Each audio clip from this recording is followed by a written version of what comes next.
Missing ആയിപ്പോയി. Okay, സാറേ. അപ്പോൾ അതുകൊണ്ട് ദൈവത്തിന്റെ വചനത്തിന്റെ 3-ാം അധ്യായത്തിൽ നമ്മൾ കണ്ടത് 34 സ്ഥലങ്ങളിൽ അറ്റകുറ്റപ്പണി തീർത്തു. നമ്മുടെ ജീവിതത്തിൽ കുറവുകളും പരാജയങ്ങളും തിരിച്ചറിഞ്ഞ് നമ്മുടെ ആത്മീയ ജീവിതത്തിന്റെ അറ്റകുറ്റപ്പണി തീർക്കാൻ നമ്മൾ പരിശ്രമിക്കണം. ഏക മനസ്സോടും ഏക ഹൃദയത്തോടും ടീമായി നെഹമ്യാവ് പണിയേണ്ടതിന് എല്ലാവരെയും എൻകറേജ് ചെയ്യുകയാണ്. നെഹമ്യാവ് ഒരു നേതൃത്വ നിരയിലാണെങ്കിലും എല്ലാവർക്കും പങ്കാളിത്തം കൊടുത്തു എന്നുള്ളതാണ്. നിങ്ങൾ ഈ ദിവസങ്ങളിൽ പ്രാക്ടിക്കൽ മിനിസ്ട്രി ഈ ഓൺലൈനിൽ നിങ്ങൾക്ക് ലഭിക്കുമ്പോൾ ഒരിക്കലും പാടിയിട്ടില്ലാത്തവര് പാടിയത് കേട്ടപ്പോൾ എനിക്ക് സന്തോഷം തോന്നി. ആമേൻ. അപ്പോൾ പാടാൻ അറിയത്തില്ല എന്ന് ഒഴിഞ്ഞു മാറിയവരും നന്നായിട്ട് പാടി. എന്താണ്? നിങ്ങൾ അറിയുന്നില്ല നിങ്ങളിലുള്ള ദൈവകൃപ, നിങ്ങൾ അറിയുന്നില്ല നിങ്ങളിലുള്ള താലന്ത്. കറങ്ങുന്ന ഭൂമി എന്തെല്ലാം രത്നങ്ങൾ വഹിച്ചുകൊണ്ടാണ് കറങ്ങുന്നത്, അല്ലേ?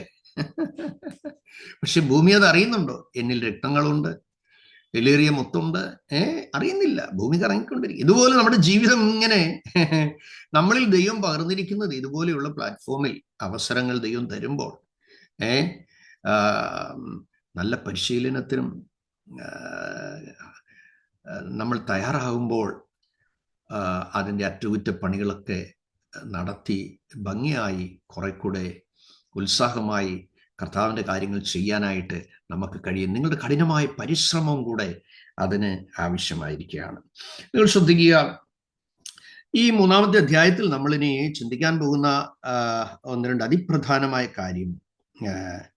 ഒന്ന് 5-ാമത്തെ വാക്യമാണ്. ഒന്ന് വായിച്ചാട്ടെ. അവരുടെ അപ്പുറം തെക്കോവ്യർ അറ്റകുറ്റം എന്നാൽ അവരുടെ ശ്രേഷ്ഠന്മാർ കർത്താവിന്റെ വേലയ്ക്ക് ചുമൽ കൊടുത്തു. അതാണ് നമ്മൾ ഒന്ന് വരയിടണം കേട്ടോ. എന്നാൽ അവരുടെ ശ്രേഷ്ഠന്മാർ കർത്താവിന്റെ വേലയ്ക്ക് ചുമൽ കൊടുത്തില്ല. ഇതൊരു വലിയ പരാജയമാണ്. എന്താ ഇതുകൊണ്ട് നമ്മൾ ഉദ്ദേശിക്കുന്നത്? എഴുന്നേറ്റ് പ്രവർത്തിക്കാൻ ഒരിക്കൽ വിളിക്കപ്പെട്ടവർ, അല്ലെ? നേതൃത്വ മുൻനിരയിൽ വന്ന് ആത്മീയ ഉത്തരവാദിത്വം ഏറ്റെടുത്ത് ചെയ്യേണ്ടവർ. ദൈവമക്കൾ മനസ്സിലാക്കണം, ഈ സ്പിരിച്വൽ റെസ്പോൺസിബിലിറ്റി എന്ന് പറയുന്നത് ഒരാളാൽ അടിച്ചേൽപ്പിക്കുന്ന കാര്യമല്ല. ദൈവം ഉണർത്തുമ്പോൾ നിങ്ങളുടെ ഉള്ളിൽ ബോധ്യമാകുന്നു, എന്നെ എന്തിനാ ദൈവം വിളിച്ചിരിക്കുന്നത്? Thank you Jesus. എന്നെ ഏൽപ്പിച്ചിരിക്കുന്നത് എന്താണ്? ഇത് ദൈവിക സമ്പർക്കത്തിൽ നിന്നും വചനധ്യാനത്തിൽ നിന്നും പ്രാർത്ഥനാ ജീവിതത്തിൽ നിന്നും നിങ്ങൾക്ക് ഇവഞ്ച്വലി മനസ്സിലാക്കി കിട്ടുന്ന ഒരു കാര്യമായി. നിങ്ങൾ ആ സ്ഥലത്ത് ഒരുപക്ഷെ നിങ്ങൾ ചിന്തിക്കും, ഞാൻ അൺഫിറ്റ്, ഞാൻ എലിജിബിൾ അല്ല. സഹോദരങ്ങളെ, ഏതോ ഒരു എപ്പിസോഡിൽ ഞാൻ ഓർപ്പിച്ചതുപോലെ നമ്മുടെ പേരിന്റെയും പാരമ്പര്യത്തിന്റെയും കഴിവിന്റെയും പെർഫോമൻസിന്റെയും പരിചയത്തിന്റെയും വെളിച്ചത്തിൽ ഒന്നുമല്ല. നിങ്ങൾ എപ്പോഴും ഓർത്തിരിക്കണം, ഈ സീനിയോറിറ്റി ഒന്നും എപ്പോഴും സക്സസിലേക്കൊന്നും കൊണ്ടുവരത്തില്ല.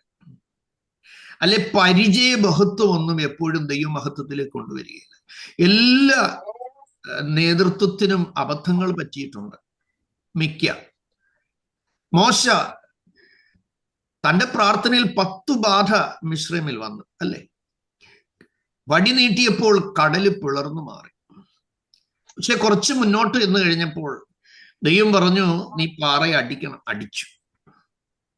തമ്പുരാന്റെ അരികിലിരുന്ന് നേരിട്ട് ദൈവത്തിന്റെ സ്നേഹിതനായ മനുഷ്യൻ, മറപ്പൊരുളായിട്ടല്ല, അഭിമുഖമായിട്ടാണ് ഞാൻ സംസാരിച്ചതെന്ന് തമ്പുരാൻ. പെങ്ങള് തന്റെ വിവാഹ വിഷയത്തിൽ, ഭാര്യ മരിച്ചു പോയപ്പോൾ സെക്കൻഡ് മാരേജ് കഴിച്ചു, അതിലൊരു ഇഷ്യൂ ഉണ്ടായപ്പോൾ തമ്പുരാൻ ഇങ്ങനെ ഈ മൂത്ത അച്ചാച്ചനും മൂത്ത പെങ്ങളോട് ചേർന്നേച്ച് ഒരു കറമ്പിയ കല്യാണം കഴിച്ചത്, കുശസ്ത്രീയെ. അതവർക്ക് ഇഷ്ടപ്പെട്ടില്ല. അപ്പൊ വീട്ടിൽ ഇച്ചിരി സംഭാഷണം ഉണ്ടായി. നോക്കുക, മോശം മിണ്ടിയില്ല. ഓർക്കണം, മോശം മിണ്ടിയില്ലെന്ന് പറയുമ്പം ഒറ്റയ്ക്ക് ഒരുത്തിനെ അടിച്ചേച്ച് ഒറ്റയ്ക്ക് കുഴിവെട്ടി അടക്കിയ ആളാണ് മോശ പണ്ട്. താൻ ക്ഷിപ്രകോപി ആയിരുന്നെന്ന് അറിയാലോ. പക്ഷേ ദൈവമായി എൻകൗണ്ടർ ആയപ്പോൾ സ്വഭാവം മാറി, ഭൂമിയിലേക്ക് ഏറ്റവും സൗമ്യനായി എന്നുള്ള റെക്കോർഡ് പ്രാപിച്ചു. താൻ മിണ്ടിയില്ല. അച്ചാച്ചൻ ബഹളം ഉണ്ടാക്കിയപ്പോഴും മിണ്ടിയില്ല. മൂത്ത പെങ്ങള് ബഹളം ഉണ്ടാക്കിയപ്പോഴും മിണ്ടിയില്ല. ഇസ്രായേലിന്റെ ഒന്നാമത്തെ പ്രവാചകിയായിരുന്നു മിരിയാം നമ്മൾ വായിക്കുന്നു. തപ്പെടുത്ത് കൊട്ടി ഇസ്രായേൽ മക്കൾ മറുകട കടന്നപ്പോൾ നല്ല ഗായികയായിരുന്നു. പക്ഷെ താനെ തന്റെ സഹോദരന് വിരോധമായി സംസാരിച്ചപ്പോൾ മോശം വേണ്ടിയില്ല. അവർ രണ്ടുപേരോട് ചേർന്ന്, അഹരോനും പ്രവാചകനാ. പക്ഷെ ദൈവം മിണ്ടാതെ ഇരുന്നപ്പോൾ ദൈവം വിളിക്കുന്നു, നിങ്ങളെ മൂന്നുപേരോടിഞ്ഞും സമാഗമന കൂടാരത്തിലോട്ട് വാ. ദൈവം സ്വമേധയാ കേസെടുത്തു. മനസ്സിലാകുന്നുണ്ടോ? ദൈവം സ്വമേധയാ കേസെടുത്തുന്നു. ആർക്കെതിരെ? 40 വർഷം മരുഭൂമിയിൽ തന്നെ സൈലന്റ് ഇയേഴ്സിൽ ദൈവം പണിത്, റോയൽ ലെവലിൽ നിന്ന് ദൈവം പൊളിച്ച് താഴെയിട്ട് ലോക്കൽ ലെവലിൽ കൊണ്ടിരുത്തി. എല്ലാം ബ്രാൻഡഡ് ആയുള്ള അവസ്ഥയിൽ നിന്ന് പൊളിച്ച് താഴെ കൊണ്ടുവന്നു. വാക്കിലും പ്രവൃത്തിയിലും സമർത്ഥനായിരുന്നവൻ സംസാരശേഷി കുറഞ്ഞ് കുറഞ്ഞ് കുറഞ്ഞ് എപ്പോഴും ആടിനോട് എന്നാ വർത്താനം പറയാൻ. 40 വർഷം മിസ്രൈമിൽ എല്ലാ മേഖലയിലും ഫിറ്റായി കഴിഞ്ഞപ്പോൾ അടുത്ത 40 വർഷം തന്നെ മരുഭൂമിയിലിട്ട് പണിതു. എന്തിനാ? പിന്നീടുള്ള 40 വർഷം ദൈവജനത്തിൽ നടത്താൻ. എല്ലാവർക്കും പരിശീലന കാലഘട്ടങ്ങൾ ഉണ്ട് എന്ന് നമ്മൾ തിരിച്ചറിഞ്ഞുകൊള്ളുക. ദൈവം സ്വമേധയാ കേസെടുത്തു. നിങ്ങൾ ദൈവപുരുഷനായ മോശയ്ക്കെതിരെ സംസാരിക്കാഞ്ഞതിൽ ശങ്കിക്കാഞ്ഞതെന്ത്? ചോദ്യം ചെയ്തു. സൗരങ്ങളെ, നിങ്ങൾ ശ്രദ്ധിക്കണേ. നിങ്ങൾക്കെതിരെ ആരെങ്കിലും ഒരു ദോഷം പറയുകയോ സംസാരിക്കുകയോ പ്രചരിപ്പിക്കുകയോ ഒക്കെ ചെയ്താൽ നിങ്ങൾ പ്രതികരിക്കാനൊന്നും പോകണ്ട. കാരണം എന്താണെന്നറിയാം, ചെവിയെ നട്ടവൻ കേൾക്കുന്നുണ്ട്, കണ്ണിനെ നിർമ്മിച്ചവൻ കാണുന്നുണ്ട്. നീ മിണ്ടാതെ ഇരുന്ന് ഞാൻ ദൈവമെന്ന് അറിഞ്ഞുകൊള്ളുകയില്ല. മനസ്സിലാകുന്നുണ്ട്? നിങ്ങളുടെ ഹൃദയം ദൈവസന്നിധിയിൽ നേരുള്ളതാണെങ്കിൽ, നിങ്ങളുടെ ഹൃദയം ദൈവസന്നിധിയിൽ നിർമ്മലമാണെങ്കിൽ, നിങ്ങളുടെ മനസ്സാക്ഷി ദൈവസന്നിധിയിൽ കുറ്റമറ്റതാണെങ്കിൽ, ഇതെല്ലാം അടിഞ്ഞ് ഒതുങ്ങി അങ്ങ് പോവും. നിങ്ങൾ ദൈവത്തിന്റെ കൈകളിൽ തിളങ്ങും, ശോഭിക്കും. അപ്പൊ ഇത്രയും നല്ല മനുഷ്യനായിരുന്നു മോശ. ആദ്യം പാറ അടിക്കാൻ പറഞ്ഞു, അടിച്ചു. ആ അടിക്കപ്പെട്ട പാറ ക്രിസ്തു എന്നും പൗലോസ് പുതിയ നിയമത്തിൽ പറയുന്നുണ്ട്. എന്നാൽ 2ാം പ്രാവശ്യം ജനത്തിന് വെള്ളത്തിന്റെ ആവശ്യം വന്നപ്പോൾ ദൈവം പറഞ്ഞത് മോശയോട്, നീ പാറയോട് കൽപ്പിച്ചാൽ മതി എന്ന്. അല്ലേ? ഓക്കെ. അപ്പൊ ആദ്യം അടിക്കാൻ പറഞ്ഞു, അടിച്ചു. അപ്പൊ ആ ഒരു ഓർമ്മ മനസ്സിൽ കിടന്നല്ലേ? ആ ഓർമ്മയിൽ നിന്നല്ലേ, ആ ശീലത്തിൽ നിന്ന്, ആ പരിചയത്തിൽ നിന്ന് മോശ പാറയെ അടിച്ചു. വളരെ അടിച്ചു, വളരെ വെള്ളം പുറപ്പെട്ടു എന്നാണ് വായിക്കുന്നത്. അപ്പൊ നോക്കിക്കേ, അവിടെ മോശയ്ക്ക് പറ്റിയ അബദ്ധം എന്താണ്? ദൈവം ആഗ്രഹിച്ചതല്ല ചെയ്ത്. നേതൃത്വത്തിനും പാളിച്ചകൾ സംഭവിക്കുന്നു. സൗരങ്ങളെ, എൻ്റെ നിങ്ങളുടെ ജീവിതത്തിൽ എത്രയോ സന്ദർഭങ്ങളിൽ മിസ്റ്റേക്കുകൾ സംഭവിച്ചിട്ടുണ്ടാകും. ആ മിസ്റ്റേക്ക് നമ്മൾ തിരിച്ചറിയണം. ദാൻ മുതൽ ബേർഷേബ വരെ പുരോഹിതനായും പ്രവാചകനായും ന്യായാധിപനായും ശുശ്രൂഷ ചെയ്ത ഒരാളായിരുന്നു ശമൂവേൽ. ദാൻ മുതൽ ബേർഷേബ വരെ തൻ്റെ ഒരു പ്രവചനവും തെറ്റിയില്ല. തൻ്റെ വരവിൽ ആളുകൾ വിറയ്ക്കുമായിരുന്നു. പക്ഷെ ശൗലിനെ ദൈവം തള്ളി രാജസ്ഥാനത്ത്. അവിടേക്ക് ഒരാളിനെ അഭിഷേകം ചെയ്യണം. ദൈവം പറഞ്ഞ യിശായിയുടെ കുറ്റിയിൽ നിന്ന് ഞാൻ ഒരുവിനെ കണ്ടു. നമുക്ക് മനസ്സിലാക്കാൻ കഴിയുന്ന ഒരു കാര്യം, ഞാൻ തള്ളിയ ശൗലിനെ കുറിച്ച് നീ ഭാരപ്പെടുന്ന എന്തിന്? നീ വ്യസനിക്കണ്ട. ഞാൻ യിശായിയുടെ കുടുംബത്തിൽ ഒരുത്തിനെ കണ്ടു. യിശായിയുടെ മക്കളിൽ മിക്കവരും ശൗലിന്റെ പട്ടാളത്തിൽ പടയാളികളാണ്. എന്നാൽ ദാവീദിന് കഴിവില്ല, തമ്പാലന. പട്ടാളത്തിലൊന്നും എടുത്തില്ല. അവനെ ആട്ടിനെ തീക്കാൻ അങ്ങോട്ട് വിട്ടു. പുള്ളി തീറ്റാൻ പോയെടുത്ത ആളുകൾ തള്ളി അടിച്ചോടിച്ച് അവനെ നമ്മുടെ ഇന്നത്തെ ഭാഷയിൽ പറഞ്ഞ ഗീർവനം പോലുള്ളിടത്തേക്ക് വിട്ടു. സിംഹവും കരടിയൊക്കെ ഉള്ളിടത്തോട്ട്. സ്തോത്രം. അവിടേക്കാ വിട്ടത്. അവിടെ കിടന്ന് മരിക്കട്ടെ എന്ന ആളുകൾ വിചാരിച്ചു. പക്ഷേ അപ്പം തള്ളിയവനെ ദൈവം കണ്ടു, പട്ടാളത്തിൽ എടുക്കാഞ്ഞവനെ ദൈവം കണ്ടു. നമ്മൾ മനസ്സിലാക്കേണ്ട ഒരു കാര്യം, ഇശായിയുടെ ഭവനത്തിൽ ചെന്നിട്ട് പറയുന്നു, നിന്റെ ഗ്രഹത്തിൽ നിന്ന് ഒരാളെ ദൈവം തെരഞ്ഞെടുത്തിരിക്കുന്നു രാജാവായിട്ട്. എല്ലാരെയും വിളിപ്പിച്ചപ്പോൾ അപ്പൻ സത്യം പറഞ്ഞില്ല ആദ്യം, കേട്ടോ. ഇതാ തന്റെ മൂത്ത മകൻ വരുന്നത് കണ്ടിട്ട് ശമൂവേൽ പറയുന്നു, ഇതാ യഹോവയുടെ അഭിഷിക്തൻ എന്നാ പറഞ്ഞത്, അല്ലേ? ദൈവം എന്താ പറഞ്ഞു? ഞാൻ അവനെ തള്ളിയിരിക്കുന്നു. അപ്പോൾ ശമൂവേലിനെ ശുശ്രൂഷയിൽ എന്തു പറ്റി? അബദ്ധം പറ്റിയതുപോലെ നമ്മൾ കാണും. ദൈവം പറഞ്ഞു, നീ മനുഷ്യൻ പുറമേയുള്ള നോക്കുമ്പോൾ യഹോവയോ ഹൃദയങ്ങളെ പരിശോധിക്കുന്നു, ഞാൻ അവനെ തള്ളിയിരിക്കുന്നു. അപ്പോൾ താൻ ചോദിക്കുന്നു, എല്ലാവരും ആയോ? ഇല്ല, ഇനി ഒരുത്തനുണ്ട്, അവൻ കാട്ടിൽ ആട്ടിനെ മേയ്ക്കുക. അവൻ വന്നിട്ട് നമ്മൾ പന്തിയിൽ ഇരിക്കത്തുള്ളൂ. നിങ്ങൾ ഇതിൽ നിന്ന് മനസ്സിലാക്കേണ്ട ഒരു മർമ്മമുണ്ട്. ദൈവം കണ്ടിട്ടുണ്ടെങ്കിൽ എത്ര ദൂരത്തിലാണെങ്കിലും, എത്ര അവഗണനയിലാണെങ്കിലും, എത്ര മൂടിവെക്കപ്പെട്ട അവസ്ഥയിലാണെങ്കിലും, റുബാല ശഗതുന ഘടകസിയ, ജീസസ്, എത്ര ഒഴിച്ചു മാറ്റപ്പെട്ട വ്യക്തിയാണെങ്കിലും, എൻ്റെ ദൈവം നിങ്ങളെ കർത്താവിൻ്റെ ശുശ്രൂഷയ്ക്ക് വേണ്ടി കണ്ടിട്ടുണ്ടെങ്കിൽ തള്ളിയവർ ഇൻവൈറ്റ് ചെയ്യും. അവൻ വന്നിട്ട് ഇനി ഇരിക്കത്തുള്ളൂ. കർത്താവിന്റെ പൈതലേ, അവിടെ മോശയുടെ വീഴ്ച നമ്മൾ കണ്ടു, ശമൂവേലിന്റെ പരാജയം കണ്ടു. സ്തോത്രം. പല സ്ഥലങ്ങളിലും ദാവീദിനെ എടുത്തു നോക്കൂ, ഹൃദയപ്രകാരമുള്ളവൻ എന്ന് പറഞ്ഞു. പക്ഷേ നമ്മൾ പിന്നീട് വായിക്കുമ്പോൾ തൻ്റെ ഉള്ളിൽ കയറിയ പൈശാചിക മോഹം തൻ്റെ വിശ്വസ്ത ഭടനായിരുന്ന ഉരിയാവിനെ മദ്യപിപ്പിച്ച് ലഹരി പിടിപ്പിച്ചു. തൻ്റെ ജീവിത പങ്കാളിയെ അവൻ കവർന്നെടുത്തു.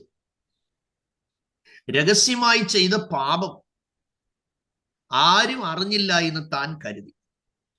ആ നിമിഷം ദൈവം നാഥാനോട് വെളിപ്പാട് കൊടുത്തു, നേരെ ചെന്ന് പറ, ഓക്കെ, ഞാൻ ഇരിക്കുന്നതും എഴുന്നേൽക്കുന്നതും നീ അറിയുന്നു, എൻ്റെ നിരൂപണം നീ ദൂരത്ത് നിൽക്കുക. ദൈവവചനം പഠിക്കുന്ന നാം ഓരോരുത്തരും മനസ്സിലാക്കേണ്ട കാര്യം, ദൈവസന്നിധി ഇരിക്കുമ്പോൾ സാത്താന് പ്രവർത്തിക്കാൻ അവിടെ സ്ഥലമില്ല. പക്ഷെ നിങ്ങളുടെ ഇന്റർവെൽ ടൈം, നമ്മുടെ ഓരോരുത്തരുടെ ഇന്റർവെൽ ടൈം വളരെ സൂക്ഷിച്ചും വളരെ ശ്രദ്ധിച്ചും ദൈവത്തിൽ പൂർണ്ണമായി ആശ്രയിച്ചും വേണം നമ്മൾ മുന്നോട്ട് നീങ്ങേണ്ടത്.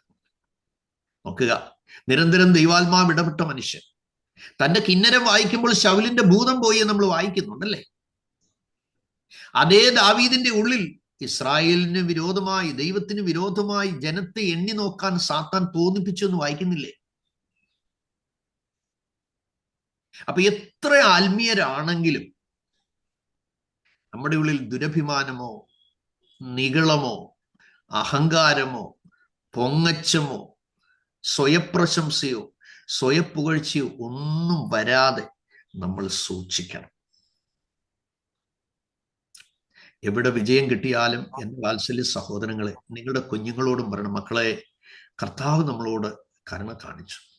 നമുക്കറിയാം, ഈ കഴിഞ്ഞ 1.5 മാസത്തിന് മുമ്പ് ഫ്ലോറിഡയിൽ അടിച്ച കാറ്റിനെ കുറിച്ച് പ്രിയ ആൻസി കഴിഞ്ഞ ദിവസങ്ങളിൽ നമ്മൾ അത് കേൾപ്പാനിടയായി. അതുപോലെ ജസ്റ്റിസിന്റെ ഭവനത്തിൽ കാറും വീടുമൊക്കെ കൊടുങ്കാറ്റ് കൊണ്ടുപോയപ്പോൾ നമ്മുടെ വേദവിദ്യാർത്ഥികളുടെ ഭവനത്തെ കവർ ചെയ്ത് ഞാനിവിടെ 13 മണിക്കൂർ കണ്ടിന്യൂസ് പ്രാർത്ഥിച്ചു. കാരണം എനിക്ക് സമാധാനമില്ലായിരുന്നു. നമ്മുടെ ദൈവവചനം പഠിക്കുന്ന തൻ്റെ മക്കളുടെ 3 കുടുംബങ്ങൾ അവിടെ ഉണ്ട്. കർത്താവേ, ആ കാറ്റ് ദിശ മാറ്റി വിടണമേ എന്ന് ഒരുമനപ്പെട്ട് കരഞ്ഞു. എനിക്ക് ആൻസിസ്റ്റർ പറഞ്ഞ വെളിച്ചത്തിൽ എത്ര കിലോമീറ്റർ, എത്ര മൈൽ മാറിപ്പോയെന്ന് ആൻസി പറഞ്ഞു അന്ന്? എത്ര? 50 to 60 മൈൽ. അവരുടെ നേരെ വരേണ്ട ആ ചുഴലിക്കാറ്റ് കർത്താവെ ദിശ മാറ്റി വിടണമേ എന്ന് പ്രാർത്ഥിച്ചു വിടരുന്നു. നോക്കുക, 60 മൈല്, ഏതാണ്ട് 80-ലധികം കിലോമീറ്റർ ദിശ മാറി അങ്ങ് പോയി. സഹോദരങ്ങളെ, സ്തോത്രം. ദൈവസന്നിധിയിൽ ജാഗരിക്കുമ്പോൾ, കരയുമ്പോൾ, നമുക്ക് വേണ്ടി കാറ്റ് നിന്റെ ഉറയിൽ നിന്ന് പുറപ്പെടുന്നു, അതിന്റെ ദിശയെ മാറ്റിവിടാൻ. അവരുടെ ഓമയുടെ തണ്ട് മാത്രമേ പോയുള്ളെന്നാ പറഞ്ഞ ഇല. ഓമയ്ക്ക പോലും പൊഴിഞ്ഞു പോയില്ല. നിങ്ങൾ മനസ്സിലാക്കണം, ദൈവത്തിന്റെ മക്കളുടെ നന്മകളെ പ്രൊട്ടക്ട് ചെയ്യുന്ന, സൂക്ഷിക്കുന്ന, നിന്റെ അധ്വാന ഫലം നീ തിന്ന്, നീ ഭാഗ്യവാൻ, നിനക്ക് നന്മ വരുമെന്ന് ദൈവത്തിൽ എഴുതിയിരിക്കുന്നത്. തിരിച്ചു വരട്ടെ. അപ്പോൾ അബദ്ധങ്ങൾ നമുക്ക് വരും, പരിചയങ്ങൾ എപ്പോഴും നിങ്ങൾ ട്രസ്റ്റ് ചെയ്യരുത്. ഇപ്പൊ ഞാൻ 4 പതിറ്റാണ്ടായി കർത്താവിന്റെ വേല ചെയ്യുന്നു. പക്ഷേ എൻ്റെ ഓരോ ശുശ്രൂഷയിലും, ഓരോ പ്രവർത്തനങ്ങളിലും ഞാൻ മുഴങ്കാലിൽ ഇരുന്ന് ദൈവസന്നിധിയിൽ കരഞ്ഞു ചോദിക്കും, കർത്താവേ, ഞാനൊരു മണ്ടന, ഞാനൊരു പൊട്ടന, എനിക്ക് അടുത്ത ഇന്ന കാര്യം ചെയ്യാനുള്ള അറിവ് എനിക്കില്ല. നാം നമ്മുടെ സ്വയത്തിൽ ആശ്രയിച്ച്, നമ്മുടെ സ്വയത്തിൽ പ്രശംസിച്ച്, നമ്മുടെ പരിചയത്തിൽ ആശ്രയിച്ച് നമ്മളെ തന്നെ ചതിക്കരുത്. അത് സ്വയാശ്രയം അപകടകരമാണ്. ഡിറ്റർമിനേഷൻ ഒരിക്കലും നല്ലതല്ല. കോൺഫിഡൻസ് നിങ്ങൾക്ക് നല്ലതാ, പക്ഷേ ഓവർ കോൺഫിഡൻസ് അപകടമുണ്ടാക്കുമെന്ന് നിങ്ങൾ അറിഞ്ഞുകൊള്ളണം. അതുകൊണ്ട് നിങ്ങളുടെ ഓരോ ചുവടുകളും, അതാണ് പൗലോസിന്റെ പ്രത്യേകത. കർത്താവേ, പഴയ നിയമത്തിലെ ശൗൽ തന്നിഷ്ടക്കാരനായിരുന്നു, എന്നാൽ പുതിയ നിയമത്തിലെ ശൗലിന്റെ പ്രത്യേകത എന്താണ്? ഓരോ സ്റ്റെപ്പും വയ്ക്കുമ്പോൾ ദൈവത്തോട് ചോദിക്കും, കർത്താവേ, ഞാൻ എന്താ ചെയ്യേണ്ടത്? നിങ്ങൾക്കറിയാവുന്ന കാര്യമാണെങ്കിൽ പോലും ഞാൻ പറയുന്നു, താഴ്മയോട് പറയുന്നു, ഈ രാവിലെ നിങ്ങൾ ദൈവത്തോട് ആലോചന ചോദിച്ച്, പ്രവാചകനെ വിളിച്ച് ചോദിക്കുന്ന കാര്യമല്ലേ ഞാൻ പറഞ്ഞു. നിങ്ങളോട് കർത്താവ് സംസാരിക്കുമല്ലോ. ഈ മഹാദൈവത്തിന്റെ തിരുവെഴുത്തിൽ നിന്ന് നിങ്ങൾക്ക് വേണ്ട ദൈവശബ്ദം ഉണ്ടല്ലോ. എന്റെ ആലോചനയാൽ നിന്ന് നടത്തും എന്ന് തിരുവെഴുത്തില്ലേ? എന്തിനാ ഈ കെയർ ഓഫ് റിലേഷൻ? മറ്റൊരാൾ നിങ്ങൾക്ക് വേണ്ടി പ്രാർത്ഥിക്കേണ്ടെന്ന് ഞാൻ പറയുന്നില്ല. പലരാൾ നമുക്ക് ദൈവകൃപ ആവശ്യമാണ്, പക്ഷേ എല്ലാവരുടെയും മുമ്പിൽ നിങ്ങളുടെ തല കൊണ്ട് വെച്ച് കൊടുക്കരുത്. സ്തോത്രം. കർത്താവ് നിങ്ങളുമായിട്ടുള്ള സഹിത്വമാണ് നിങ്ങളുടെ ആത്മീയ ജീവിതത്തിന്റെ റൂട്ട് ആഴത്തിൽ പോകുന്നതും ഫ്രൂട്ട് ഉയരങ്ങളിൽ എത്തുന്നതും എന്ന് തിരിച്ചു മനസ്സിലാക്കണം. ഇവിടെ നമ്മൾ കാണുന്നു, പ്രമാണിമാരായവരോ കർത്താവിന്റെ വേലയ്ക്ക് ചുമൽ കൊടുത്തില്ല എന്ന് പറഞ്ഞാൽ അതിന്റെ മറുവശം, ഇവര് ചുമൽ കൊടുക്കേണ്ടവരായിരുന്നു അല്ലെ? ദൈവം ഉപയോഗിക്കാൻ, പ്രയോജനപ്പെടാൻ ദൈവം തെരഞ്ഞെടുത്ത നിരവധി ആളുകൾ ഇന്ന് ഒതുങ്ങിപ്പോകുകയാണ്. അവരുടെ കൂട്ടായ്മകളിലോ, അവരുടെ സഭകളിലോ, അവരുടെ കൂടിവരവുകളിലോ, അവരുടെ പ്രസ്ഥാനങ്ങളിലോ സഹശുശ്രൂഷകരെ വളർത്തിയെടുക്കാനോ, അവരിൽ ദൈവം നിറച്ചിരിക്കുന്ന താലന്തുകൾ വ്യാപാരം ചെയ്യാനോ അവസരങ്ങളില്ല. അവരെ മുൻനിരയിലേക്ക് നയിക്കാൻ നേതാക്കന്മാർക്ക് താല്പര്യമില്ല. ഞാൻ കഴിഞ്ഞ എൻ്റെ മോന്റെ മനസ്സിലാകുന്നുണ്ട്. ഞാൻ പ്രസ്ഥാനത്തിന്റെ പേര് പറയുന്നില്ല, ഒരു സംഭവം പറയാം. ഒരു സെൻട്രൽ പാസ്റ്റർ ഇങ്ങനെ രോഗാവസ്ഥയിൽ അത്യാസന്ന നിലയിൽ കിടക്കുമ്പോൾ എന്നെ വിളിപ്പിച്ച് പ്രാർത്ഥിക്കാനായിട്ട് ഞാൻ അവിടെ ചെന്നപ്പോൾ അവിടുത്തെ മകൾ, ഞങ്ങൾ ഒരുമിച്ച് ആൻഡമാൻസിലുണ്ടായിരുന്നു. അപ്പൊ എന്നോട് പറഞ്ഞു, ഷൈപാസ്റ്ററെ, അപ്പച്ചൻ അത്യാസന്ന നിലയില, ഷൈപാസ്റ്റർ പ്രാർത്ഥിച്ചാൽ ദൈവം ഒരു വിടുതലയക്കുമെന്ന് ഞങ്ങൾക്കൊരു ഉറപ്പുണ്ട്, ഒന്ന് വരാമോ? ഞങ്ങൾ പ്രാർത്ഥനയോട് അവിടെ കടന്നുപോയി. ഞാനിങ്ങനെ ദിവസനെ കുറച്ചു നേരം കരഞ്ഞു, പ്രാർത്ഥിച്ച ആ ഒരു നിയോഗത്തിനായി ദിവസനെ ഇങ്ങനെ ജാഗരിക്കുക. ഒരു 4-5-6 മിനിറ്റ് ആയിട്ട് ഞാൻ ഉള്ളിൽ ഞരങ്ങി ജാഗരിക്കുന്നേ ഉള്ളൂ. ആ നിയോഗത്തിനോട് ഞാൻ വെയിറ്റ് ചെയ്യുമായിരുന്നു. നിയോഗം ഒന്ന് പ്രാർത്ഥിച്ച് ആത്മാവിൽ നിറഞ്ഞ് ആ ദൈവ മനുഷ്യന്റെ മേൽ കരം വയ്ക്കാൻ തുടങ്ങിയപ്പോൾ, അന്ന് ഞാൻ ജുബ്ബയായിട്ടുണ്ട് പോയെന്ന് ഓർമ്മയുണ്ട്. എന്റെ പുറകിൽ നിന്ന് ഒരാൾ ആ ജുബ്ബയിലോട്ട് പിടിച്ച് വലിച്ചു, പുറകോട്ടിഞ്ഞു വലിച്ചു. സ്തോത്രം. പെട്ടെന്ന് എനിക്ക് ഷോക്കായി. ഞാൻ ആ പ്രാർത്ഥന ഇതൊക്കെ അങ്ങ് നിർത്തി. അപ്പൊ മക്കളെല്ലാം അപ്പച്ചന്റെ അടുത്ത് നിൽക്കുകയാണ്. പക്ഷെ എന്റെ പുറകിൽ നിന്ന ഒരു ദൈവദാസൻ പുറകോട്ട് എന്റെ ജുബ്ബയെ പിടിച്ച് വലിച്ചു. ഞാൻ പ്രാർത്ഥന കഴിഞ്ഞിട്ട് ഞാൻ അദ്ദേഹത്തോട് ചോദിച്ചു, ദൈവദാസൻ എന്താ അങ്ങനെ ചെയ്തത്? എന്നോട് പറഞ്ഞ, അച്ഛാ, എനിക്ക് മനസ്സിലായി,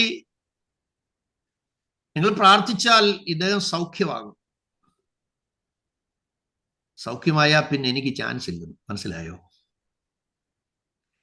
അപ്പൊ ഇദ്ദേഹം മരിച്ചെങ്കിലേ അടുത്ത സെൻട്രൽ പാസ്റ്റർ ആകാൻ അദ്ദേഹത്തിന് ഒക്കത്തുള്ളൂ. പറഞ്ഞ, അച്ഛാ, ഞാനും വർഷങ്ങളായി എണ്ണി പ്രാർത്ഥിച്ചുകൊണ്ടിരിക്കും, എനിക്കൊരു അവസരം വേണ്ടേ? അപ്പൊ ഇങ്ങനെ തീരാതെ എനിക്കൊരു ചാൻസ് ഇല്ല. എത്ര അപകടകരമാ അല്ലേ? സഹോദരങ്ങളെ, ഇത് ഇൻഡസ്ട്രി അല്ല. കർത്താവിന്റെ രാജ്യത്തിന്റെ പ്രവൃത്തി ഇൻഡസ്ട്രി അല്ല, ഇത് കമ്പനി അല്ല. കപ്പലിൽ തുടങ്ങിയിട്ട് പുതപ്പിലും പുസ്തകത്തിലും ചർമ്മലിഖിതത്തിലും പൗലോസിന്റെ ജീവിതം അവസാനിച്ചെന്നല്ലേ നമ്മൾ വായിക്കുന്നത്. ഇന്നത്തെ കാലഘട്ടം നേരെ തിരിച്ച. അവനൊക്കെ വിറ്റ് കർത്താവിന്റെ വില ചെയ്തപ്പോ എന്റെ പല സഹോദരങ്ങളും എന്നോട്, എടാ നിനക്ക് ഭ്രാന്താടാ. എന്റെ സ്നേഹിതന്മാര് പലരും പറഞ്ഞു, നിനക്ക് ഇയാൾക്ക് വട്ട, ഇയാളിങ്ങനെ കോടിക്കണക്കിന് ട്രാക്റ്റും പ്രിന്റ് ചെയ്ത് ഇങ്ങനെ 10-600 ഹാൻഡ് മേക്കും ഉണ്ടാക്കി, ഇയാൾക്ക് വേറെ പണിയൊന്നുമില്ല. സഹോദരങ്ങളെ, വിമർശിക്കട്ടെ. കപ്പലിൽ തുടങ്ങിയ പൗലോസ് ഒടുവിൽ അവസാനിച്ചത് പുതപ്പിലും പുസ്തകത്തിലും ചർമ്മലിഖിതങ്ങളിലുമാണ്.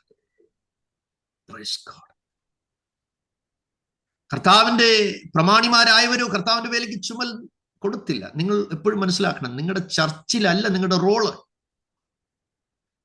വയൽ വിശാലമായി കിടക്കുക. Go and share the word of God. നിങ്ങൾ വിത്ത് വിതയ്ക്കുക. സ്കോട്ട്ലൻഡുകാരനായ ഒരു മനുഷ്യൻ രാവിലെ നിന്റെ വിത്ത് വിതയ്ക്ക എന്നുള്ള വചനം വായിച്ചു. നിന്റെ അപ്പത്തെ ഏറിയ വെള്ളത്തിന്മേൽ എറിയുക, ഏറിയ നാൾ കഴിഞ്ഞിട്ട് അത് നിനക്ക് തിരിച്ചു കിട്ടും എന്ന് താൻ വായിച്ചപ്പോൾ 3000-ഓളം കാലിക്കുപ്പി മേടിച്ച് താൻ അതിനകത്ത് ട്രാക്റ്റുകൾ നിറച്ച് ദ്വീപുകളിൽ ഒഴുക്കി വിട്ടു. കുറച്ചു ദിവസം കഴിഞ്ഞപ്പോൾ തനിക്ക് 500-ൽ പരം കത്തുകൾ വന്നു. 100 പേര് സ്നാനപ്പെട്ടു. കർത്താവ് എങ്ങനെയാ നിങ്ങൾ നയിക്കുന്നത്, എങ്ങനെയാ ഗൈഡ് ചെയ്യുന്നത്, അങ്ങനെ നിങ്ങൾ പൊക്കോണം. ന്യൂസിലാൻഡിൽ മാധവ റെഡ്ഡി എന്ന് പറയുന്ന ഒരു സഹോദരനുണ്ട്. അദ്ദേഹത്തിന് ബ്ലഡ് ക്യാൻസറാണ്. അദ്ദേഹം IT എഞ്ചിനീയറാണ്. നല്ലൊരു സഹോദരൻ. ഒരിക്കൽ അദ്ദേഹത്തോട് ദൈവാത്മാവ് പറഞ്ഞു, നിന്റെ ഈ ജോലി വിട്ടിട്ട് നീ ഡ്രൈവർ ആകണം. സ്തോത്രം, ഡ്രൈവർ ആകണം. അപ്പോൾ അദ്ദേഹം ദൈവത്തെ അനുസരിച്ചു. ഹിന്ദു ബാക്ക്ഗ്രൗണ്ടിൽ കർത്താവിലേക്ക് വന്നാൽ പ്രിയപ്പെട്ടു. എന്നിട്ട് പരിശുദ്ധാത്മാവ് അദ്ദേഹത്തോട് പറഞ്ഞു, നീ ടാക്സി അടിക്കുമ്പോൾ യാത്ര ചെയ്യുന്നവരോട് നീ ഗോസ്പൽ ഷെയർ ചെയ്യണം. അനേകം ആളുകൾ അങ്ങനെ രക്ഷിക്കപ്പെടാനിടയായി. സ്തോത്രം. നമ്മുടെ ഷാർജയിലുള്ള വിനിയാട് ചർച്ചിന്റെ സ്ഥാപകനായിരിക്കുന്ന അനുഗ്രഹിക്കപ്പെട്ട ദൈവദാസൻ സൗത്ത് പാസ്റ്റർ പറയാനിടയായി, ആ ഷാർജയിൽ എവിടെയോ ഒരു സഹോദരനുണ്ട്. അദ്ദേഹം വണ്ടി സ്വന്തമായിട്ട് മേടിച്ചിട്ടില്ല, ടാക്സി മേടിക്കും. അവധിയുള്ള സമയത്ത് ടാക്സി വിളിക്കും, ചുമ്മാതെ എങ്ങോട്ടേലും പോകും. ആ ദൂരത്തിൽ അദ്ദേഹത്തോട് സുവിശേഷം പറയും, തിരിച്ചു വരുമ്പോഴും സുവിശേഷം പറയും. നോക്കുക, ഓരോരുത്തർക്കും ദൈവം നൽകിയിരിക്കുന്ന കാഴ്ചപ്പാടാണ്. നിങ്ങളുടെ കാഴ്ചപ്പാടാണ് നിങ്ങളെ പ്രയോജനമുള്ളവരാക്കി മാറ്റുന്നത്. നിങ്ങളുടെ വിളിയും തെരഞ്ഞെടുപ്പും നിങ്ങൾ ഉറപ്പാക്കണം. കർത്താവിന്റെ സഭയ്ക്കകത്ത് ദൈവം പല ഓഫീസസ് നമ്മൾ കാണുന്നുണ്ട്. അവൻ ചിലരെ അപ്പോസ്തലന്മാരായി, ചിലരെ പ്രവാചകന്മാരായി, ചിലരെ ഇടയന്മാരായി, ചിലരെ സുവിശേഷകരായി, ചിലരെ മൂപ്പന്മാരായി. സ്തോത്രം. അപ്പം പാസ്റ്റേഴ്സ് ഉണ്ട്, പ്രീച്ചേഴ്സ് ഉണ്ട്, പ്രൊപ്പറ്റ്സ് ഉണ്ട്, ലീഡേഴ്സ് ഉണ്ട്, എൽഡേഴ്സ് ഉണ്ട്, അപ്പോസ്റ്റൽസ് ഉണ്ട്. ഇതെല്ലാം ഒരുവനാലാണ് ഉണ്ടാകുന്നത്. മനസ്സിലാക്കുക. അതുകൊണ്ട് നിങ്ങളുടെ വിളി മനസ്സിലാക്കണം. അപ്പോൾ നാം പ്രതീക്ഷിക്കുന്നിടത്ത് നിന്ന് കൈത്താങ്ങൽ കിട്ടിയില്ലെങ്കിൽ അതിനർത്ഥം നീ ആ ദൗത്യത്തിൽ നിന്ന് പിന്മാറരുതെന്നാ നമ്മൾ പറഞ്ഞു വന്നതിന്റെ ഉദ്ദേശം.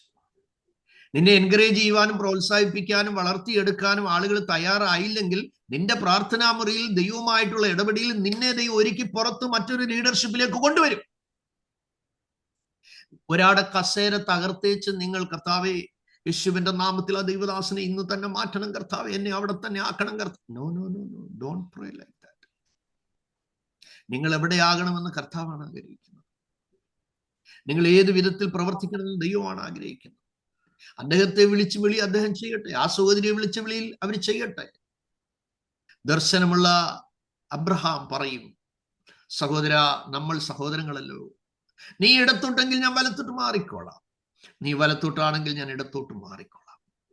നിങ്ങളുടെ ആയുസ്സിൽ ദൈവം നിങ്ങളിലൂടെ ചെയ്തെടുക്കാൻ ആഗ്രഹിക്കുന്ന ദൗത്യത്തിൽ നിങ്ങൾ വിശ്വസ്തരായിരിക്കണം. ഇവിടെ വിജയകരമായ ഒരു ടീം വർക്ക് നെഹമ്യാവെന്ന നല്ല നേതൃത്വത്തിന്റെ കീഴിൽ അതിശക്തമായി 34-ൽ പരം സ്ഥലങ്ങളിൽ അറ്റകുറ്റം തീർത്തു. നിങ്ങളുടെ കുഞ്ഞിൽ ഒരു ബലഹീനത കണ്ടു. പ്രാർത്ഥിക്കാൻ പ്രേരണ കിട്ടിയ മാതാവ് തുടർമാനമായി പ്രാർത്ഥിക്കുമ്പോൾ ഉപവസിക്കാൻ ആത്മാവ് പറഞ്ഞാൽ നിങ്ങൾ ഉപവസിക്കണം.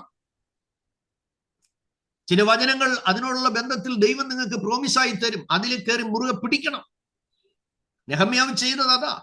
അനുസരണക്കേട് കാണിക്കുമ്പോൾ ചിതറിക്കും എന്ന് പറഞ്ഞെങ്കിൽ അനുസരിക്കാൻ തുടങ്ങിയപ്പോൾ തിരിച്ചു വരും എന്നുള്ള വാക്യത്തെ ബേസ് ചെയ്താണ് താൻ പ്രാർത്ഥിച്ച് നിയോഗം ഏറ്റെടുത്തത്. നിങ്ങളുടെ എല്ലാ വാതിലുകളും പിശാച് കൊട്ടിയടക്കുന്നു എന്ന് നിങ്ങൾക്ക് തോന്നിയാലും വാതിലായവൻ നിങ്ങളുടെ ഉള്ളിലുണ്ടെങ്കിൽ നിങ്ങളുടെ വഴികൾ ഓപ്പൺ ആയിക്കൊണ്ടേയിരിക്കും. എത്രയോ പ്രവാചകന്മാർ എന്നോട് പല കാര്യങ്ങളും റോങ് ആയി പ്രവചിച്ചിട്ടുണ്ടെന്ന് നിങ്ങൾ അറിയാം. പല കള്ളപ്രവാചകന്മാരെ എന്റെ മിഷൻ ഫീൽഡ് ഞാൻ പിടിച്ചിട്ടുണ്ട്.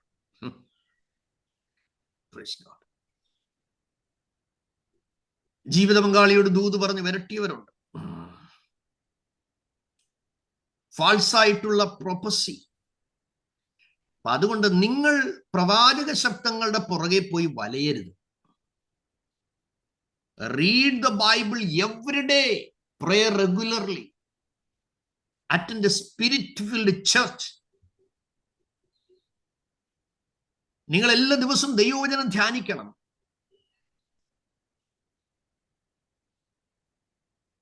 നിരന്തരമായ പ്രാർത്ഥന ആവശ്യമാണ്. ആത്മനിറവിലുള്ള ആരാധനയിൽ നിങ്ങൾ സജീവമായിരിക്കണം. എവിടെ ആയിക്കൊള്ളട്ടെ. നിങ്ങൾ ആ ചെല്ലുന്ന ചർച്ച നിങ്ങൾ ഒരിക്കലും ഒരു തലവേദനയാകരുത്. കാഴ്ചപ്പാടില്ലാത്ത ലീഡേഴ്സ് കാണും, ആത്മഭാരമില്ലാത്ത ദൈവദാസന്മാര് കാണും, ഒരു കാഴ്ചപ്പാടുമില്ലാത്ത അവരുടെ ഭാര്യമാര് കണ്ടെന്ന് വരും. പക്ഷെ നിങ്ങളതൊന്നും വിമർശിക്കാൻ പോകണ്ട.